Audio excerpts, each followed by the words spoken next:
We have found it.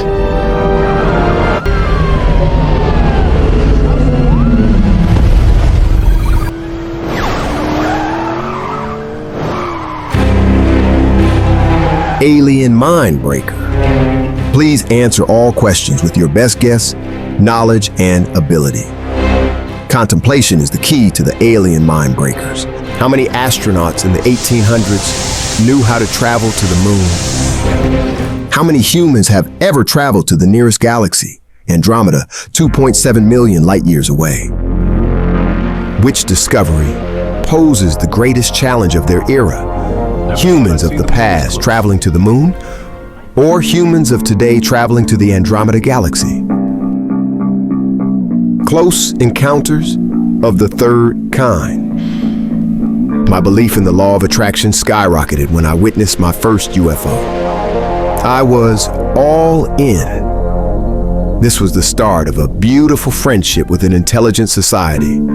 I was tremendously delighted and grateful that I had established contact with space voyagers of unknown origins and found out we are not alone in the universe. But like most humans, I wasn't satisfied. I wanted more. Deep inside, I wanted everybody to see the UFO with me that night. In some ways, I felt guilty that I had experienced what billions may never be so lucky to witness.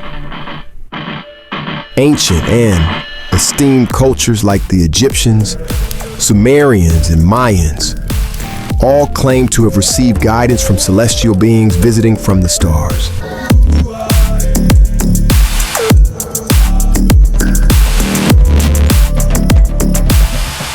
Could the UFO that paid me a visit come from the origins of the beings that came to Earth thousands of years ago?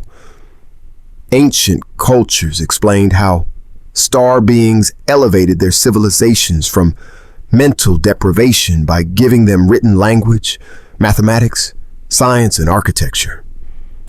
They recorded many of these significant events and artifacts in scriptures. Why is their vital information excluded from history books?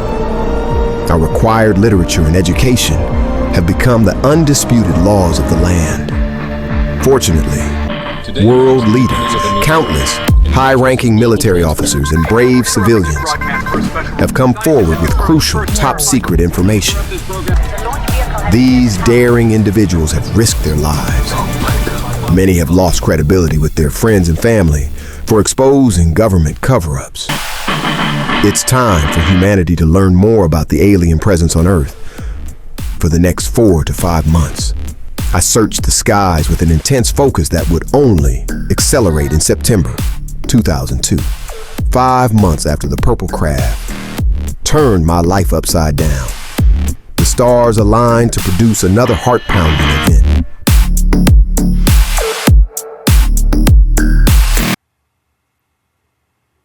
Third contact. Journal entry. 2 a.m., September 2002. I couldn't sleep, so I pulled up a comfortable chair to Sharon's bedroom window and opened it wide. I wanted to connect with the sun and planets as Sharon slept. That's when I spotted an impressively large star hovering over the highest peak of the hills.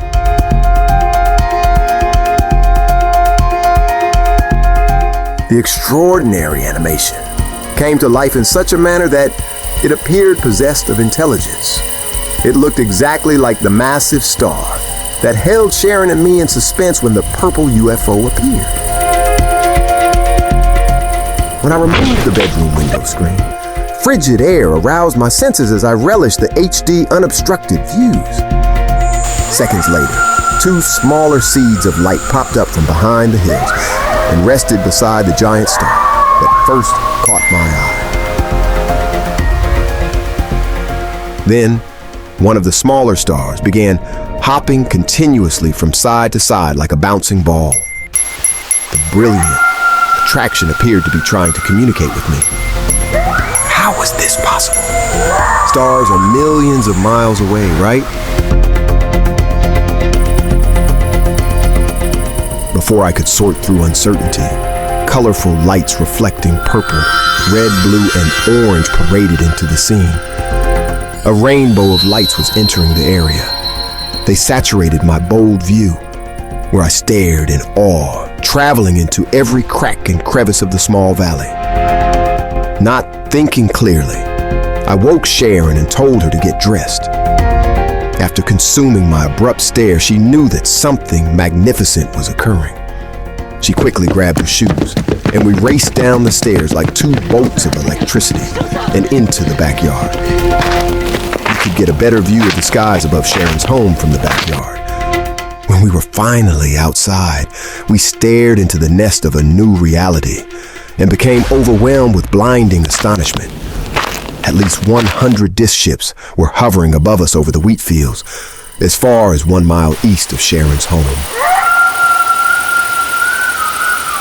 As the disk ships hung like spinning tops, dangling from strings in the sky above the grass fields, they reminded me of the first purple UFO I witnessed in March.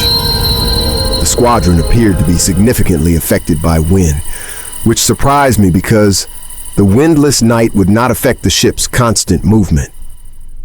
The vessels seemed slightly unstable and uncomfortable in our Earth's atmosphere. The bottom of the silver crafts also reflected an assortment of colors in the moonlight. I saw soft lavender, blue tints, and deep purples reflecting off the ships. It was gratifying to see my deliberate creation and effective use of the law of attraction come to life. I was thankful I had finally connected with a civilization, possibly light years away. And I did it with my mind. I didn't need a fancy billion-dollar time-traveling machine, space shuttle, future spaceship, high-tech satellites, or radars to make the connection. I also didn't need to travel faster than the speed of light to be successful, as many astronomers believe required to travel to another solar system. I had stumbled onto a formula that surpassed what the so-called geniuses, like Harvard scientists and NASA employees, had failed to understand. I was proud of my achievement. While Sharon and I serenaded the alien spacecraft with a chorus of loud comments and screams of joy, an onslaught of hundreds and possibly thousands more colorful lights appeared. Were they traveling from another world as they glided down slowly from the sky like dandelions? I wasn't sure. Most appeared out of thin air and moved with great purpose. We became mesmerized by their startling activity. I had ridden upon the wings of untruth and misguided knowledge my entire life. From birth, I learned that only living creatures of flesh and bones possessed brains and intelligence worthy of scholars' respect. But these lights in the night seemed to have no structure, like machinery made of steel, bricks, or aluminum, and they moved with purpose and individuality.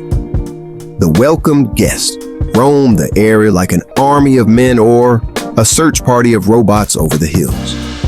The alien technology or different life forms were on a mission and seemed controlled by the disk ships. Mixed in with my exhilaration, I must embarrassingly admit, was also substantial fear and nervousness. I was not ready for such an enthralling event. I would have been fine if just one ship hung over the house, but there were hundreds of ships, which slightly overwhelmed Sharon and me. As a result, I decided to warn the authorities of possible danger. To be sure of my actions, I asked myself, what if the new visitors were here to attack and take over our planet? Later, I would regret making such a decision. Immediately, I ran into the house from the backyard, grabbed my cell phone, and called the police. I can only recall fragments of the conversation. A female officer answered my call. Hercules Police Department or 911 emergency. Following her introduction, I replied, "This may sound crazy, but countless UFOs are hovering over my girlfriend's house. She lives in Hercules Hills. Can you look outside and see for yourself or send a police car?" Slowly, the woman officer responded with obvious doubt.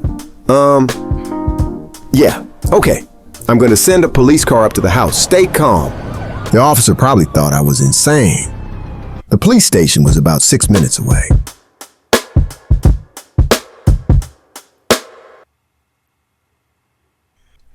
While Sharon and I waited for the cops to arrive, we called our families. We shared the implausible details of the extraordinary event. We wanted our families to witness what most humans may never see. My sister was thrilled when I told her the news. But instead of driving to Sharon's home, which I would have done, she dressed immediately. She climbed up to the roof of her apartment building to investigate the skies. She lives about 20 miles away from the city of Hercules in Oakland, California. So it would be a miracle if she saw any ships. Just as assumed, she calmly stated after reaching her roof that she could only manage to observe a large circle of colorful bright lights in the area. I knew that my sister would be challenged by seeing anything living so far away. She and my younger brother were dead asleep when I called, so I did not get too offended when they decided not to come to the house at once.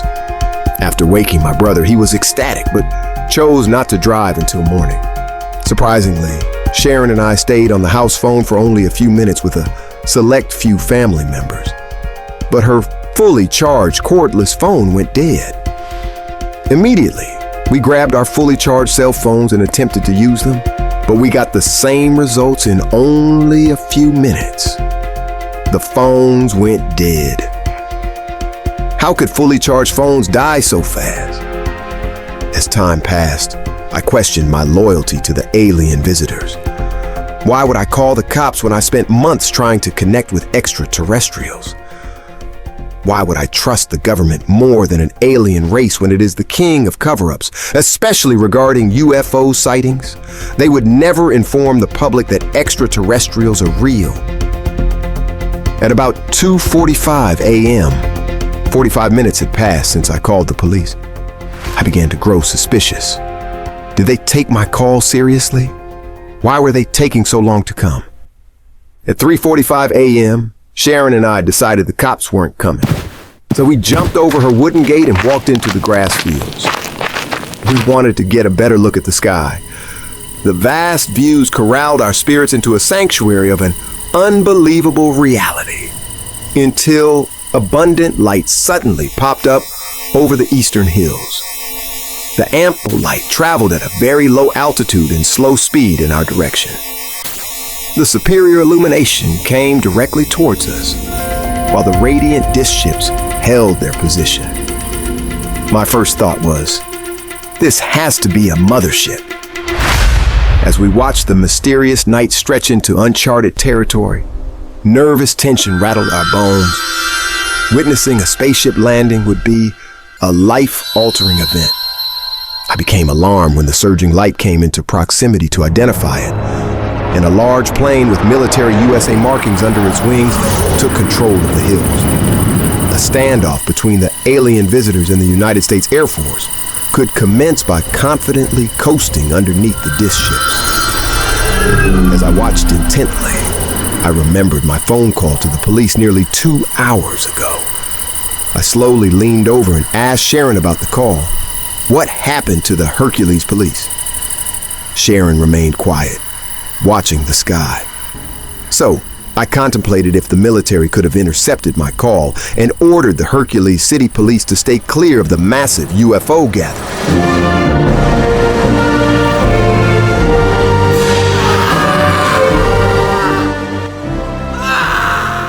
Was the U.S. military aware of the alien visitors before now? Did the U.S. fear the ET presence? America has probably known about their presence for decades and chose not to tell the public. What if North Korean military planes hovered over American soil or Russian jets? It would be the beginning of World War III. The U.S. would have ordered deadly strikes immediately. But tonight, so far, no violence. The first U.S. military plane soared onto the scene without disturbance or consequences, which surprised me. Then, every 5 minutes, more military aircraft of the same model followed its path. The quiet U.S. birds glided under the disk ships almost silently. I could barely hear the roar of their military engines. I thought for sure the alien crafts would fly away or engage in battle, but it didn't happen. At approximately 5 a.m., An enormous plane I've only seen in photos flew over my head at a much higher altitude than the smaller planes that preceded it.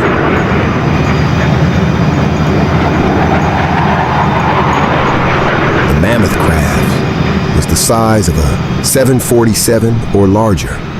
It carried a large disc attached to the top of its structure.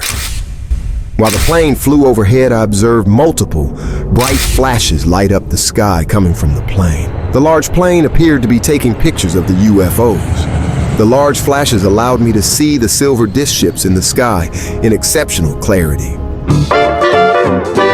The next day, I searched online to identify the unordinary aircraft. I found out it was a Boeing E, 3 Century or a close relative, commonly known as Airborne Early Warning and Control AWACS. Boeing developed the aircraft, and they were the prime contractor. The E-3 has a distinctive rotating radar dome above the fuselage. Derived from the Boeing 707, it provides weather surveillance, command, control, and communications. It's used by the United States Air Force, NATO, Royal Air Force, French Air Force, and Royal Saudi Air Force.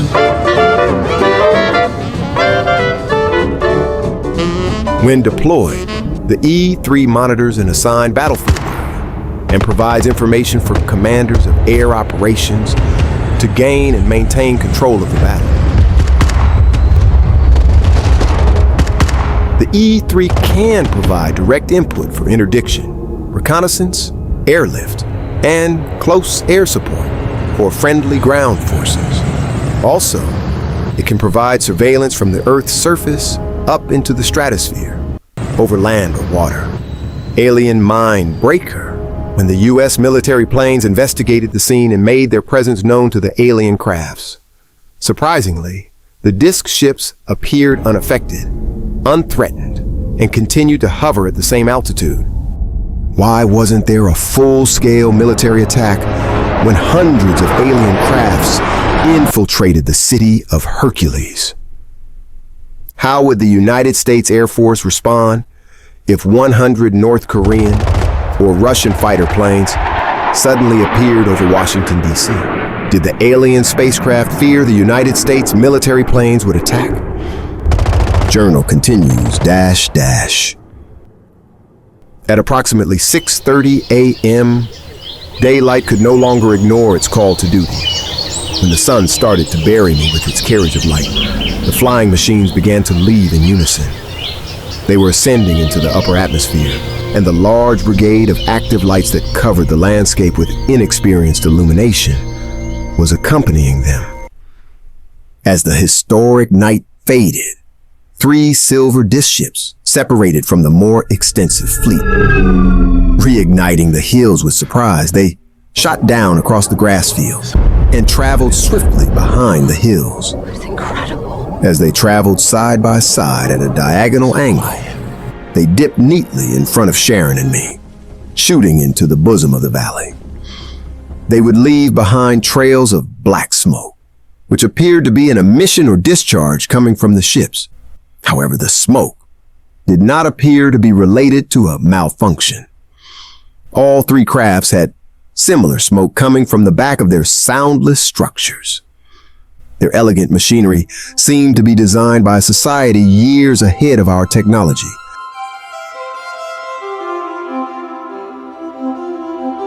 The 3 disc crafts disappeared without a trace, leaving Sharon and me in suspense. We rushed into action. We had to see where they traveled. Our short trek led us over the tallest wrinkles of earth in the backyard.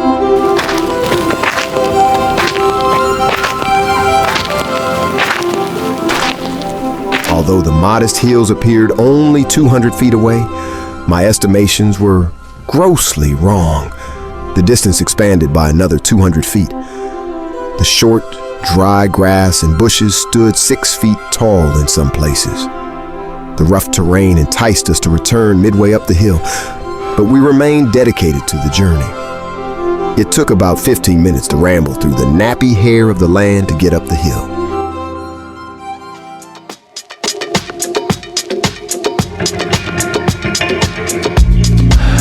Resting on top of the hill, the bright, hot sun consumed the horizon with its warmth and grace. We were tired, out of breath, and scratched up from walking through the sharp brush. Through sleepless dust, I could see the brown water of the bay from where I stood, but disappointingly, not a single dish ship.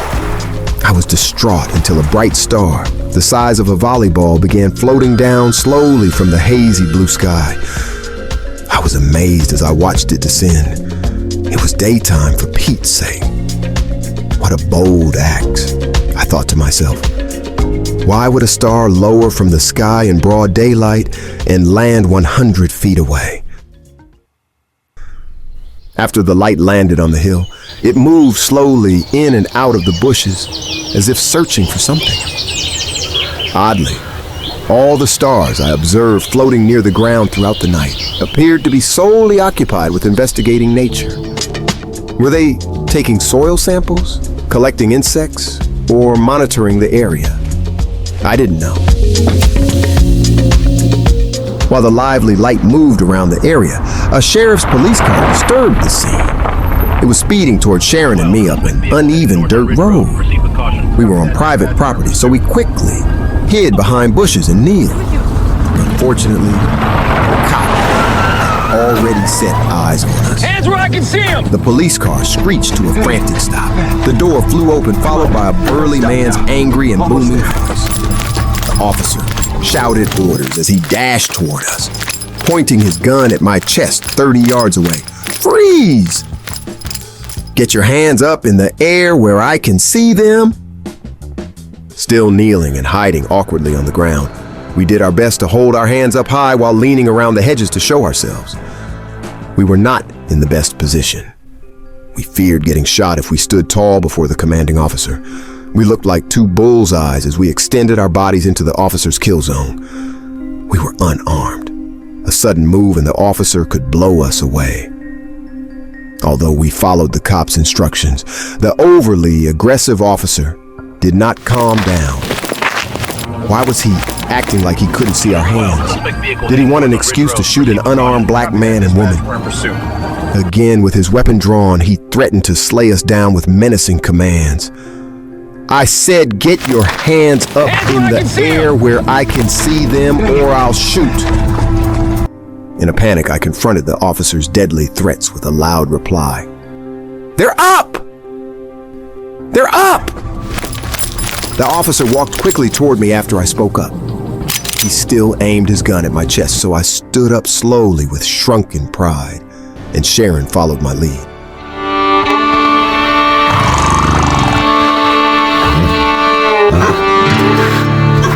The sharply dressed white officer stood about 6 feet tall and had sandy blonde hair. His softly wrinkled face displayed a problematic past, making him appear in his mid-40s. However, he was probably in his 30s. Speaking sternly, he asked why we were on private property. Blinking fast, I replied, "You probably will think I'm crazy, but we've been watching UFOs and military planes all night." That's when things got bizarre. After the officer heard my sincere response, his face relaxed. Glowing curiosity and interest washed away his intense frown and mean demeanor.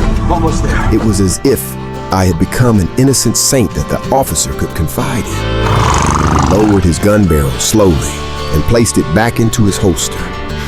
His spirit became as soft as an angel.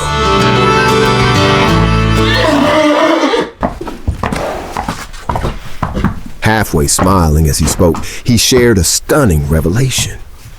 He reminded me of a child enthused to share the details of a secret with a best friend. I will never admit anything I'm about to tell you if you put me on record. And after I share the story, he added, "You must leave this area and go back home at once." He paused and licked his chapped lips before he continued. 6 months ago, my partner and I used to work the night shifts for East Mud territory in these hills.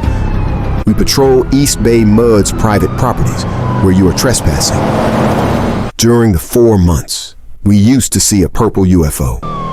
It was the darndest looking thing I ever saw. It had crazy lights all around it. We would chase it through the hills every time it showed up, making the nights more interesting. Many times, it would visit us, but we could never catch up with the damn thing. It moved weirdly, hopping and jumping and bouncing through the hills as we tailed after it. Sometimes it would stop and let us catch up to it, then pull away. We would follow and chase this thing at high speeds through the dirt roads until we lost sight of it. We never could catch it. The officer said he didn't think I was lying about watching UFOs. He also said that he served in the military for an extended period before becoming a sheriff. He quickly identified and confirmed that the sizable E-3 Sentry plane had been flying over the hills, and there were indeed abnormal amounts of military planes in the area. He added that these were planes he had observed in the skies while serving in the military. He classified these aircraft as the government's serious planes on a serious mission. Once the veteran shared his unique experiences, I hoped he would give us a ride home. Unfortunately, he did not. He resumed his stern and rigid officer attitude and told us to walk back down the hill and go home as he got back into his squad car. Although Sharon and I were battered and tired during the walk home, we stopped briefly to search for the gleaming sphere of light that had floated down from the blue sky and into the hedges. Something new on the horizon grabbed our interest. 3 tiny, rustic flying objects, shaped like small rectangles, were coasting like hawks in the wind above the cow pasture. One flew towards me at approximately 10 to 15 miles per hour as I stared. A circle of dense energy, which looked like heat vapors, surrounded the object as it floated up to me with an unearthly appearance. The air around the 2-foot-long, 2 or 3-inch thick flying machine almost looked plastic. The bars that completed the object's appearance looked like metal in the center of its design, which formed a cross. Its designers left the rest of the object's interior open, allowing me to see straight through it. Sharon and I stood in awe and remained quiet when the object slowed down and introduced itself from about 20 feet away. Still, Sharon had difficulty determining how far the object was from us. I was still shaking from being nearly shot and killed by the jumpy officer, so I did my best to handle the moment with extreme composure. Distinct white speckles of what seemed to be light or electricity traveled quickly around the outside of the tiny object structure before it picked up speed and headed back down the hill. I knew this wasn't a remote-controlled plane. It had no wings, tail, propellers, or exhaust pipes. It departed effortlessly down the hill without smoke or discharge, sound, shaking, or unstableness.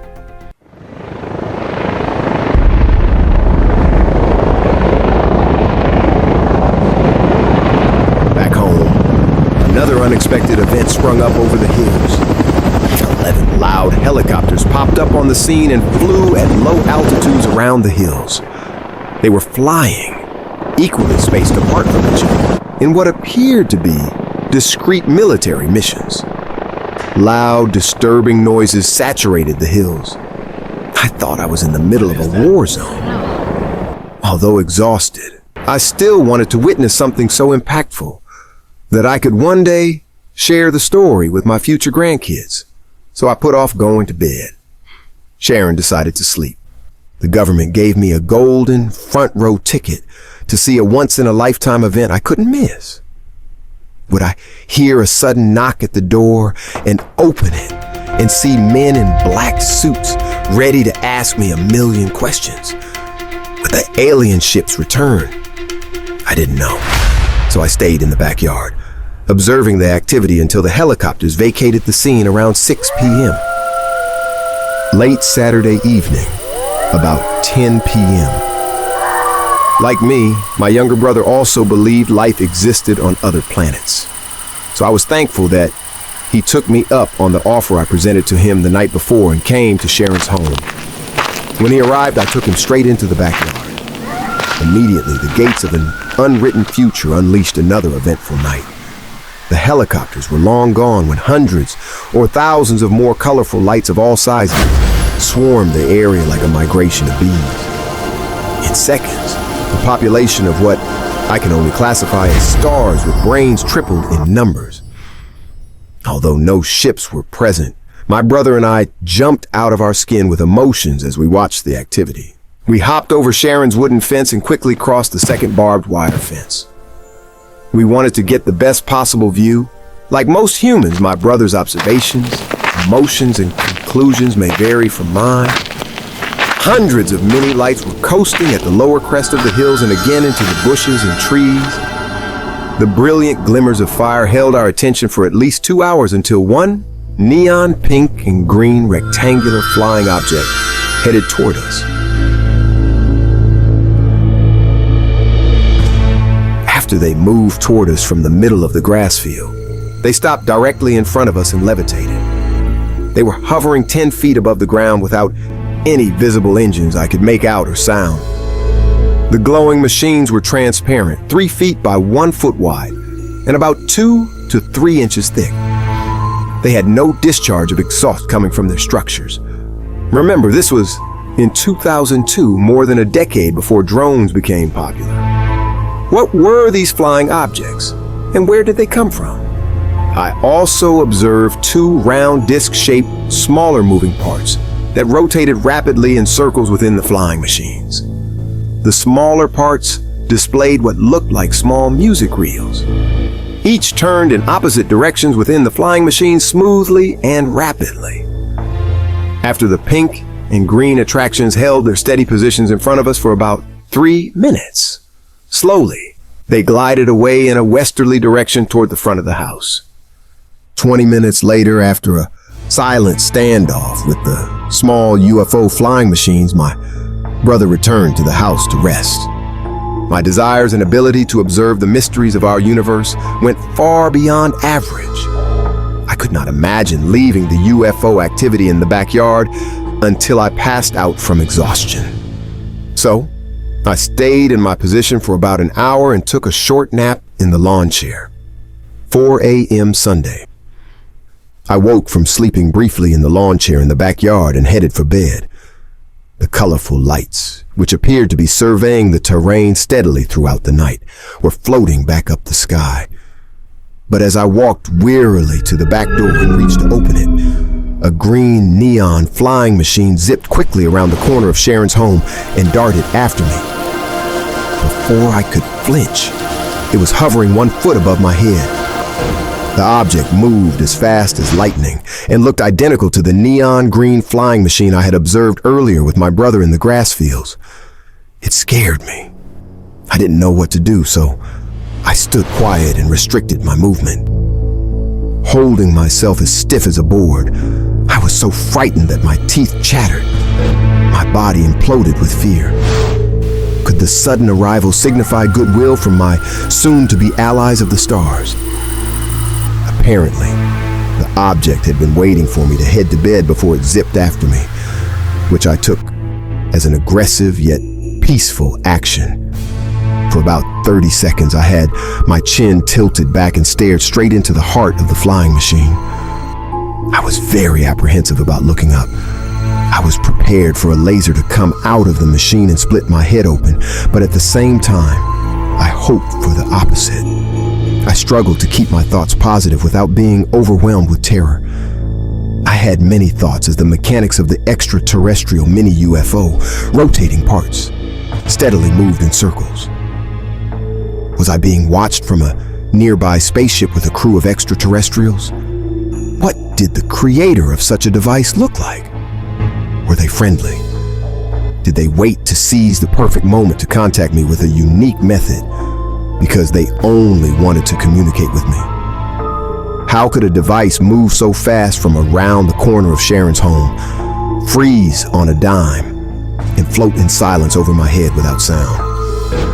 When the friendly green machine departed, I was shaking badly. I looked like somebody had thrown a bucket of ice water over me. I would remain at the door for 10 minutes before I struggled to walk back into the house. How many people could claim they went through what I had gone through in the last 36 hours? I was tremendously grateful. Journal entry ends.